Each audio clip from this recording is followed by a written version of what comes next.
No. Dobry znak i wszyscy zwyk. Okieneczka puk, puk, puk. Panieneczka widzę zuka.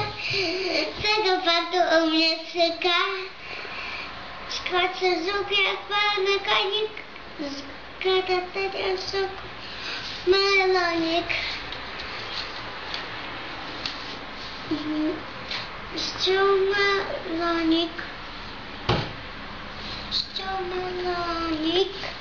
I opowiada, wstawię to rąko, wyjdź biednonko, przyjdź na słonka, wezmę się aż na łączkę i poproszę o twą rączkę, oburzyła siebie trąka, niech pan tutaj się nie błąka, niech pan zmiata i nie lata i zostawi lepiej mnie, bo ja jestem piegowata, a pan nie.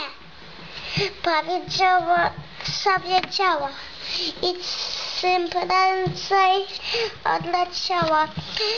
Poleciała, aż wieczorem ślub już brała z muchomorem, bo od środka aż po brzegi miał wspaniałe, wielkie piegi. Stąd nauka jest dla żuka, żuk na żonę szuka. Stąd nauka jest dla żuka, piegi mieć to każda sztuka.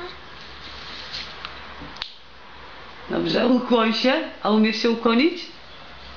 O, zdejmij melonik. Dzięki.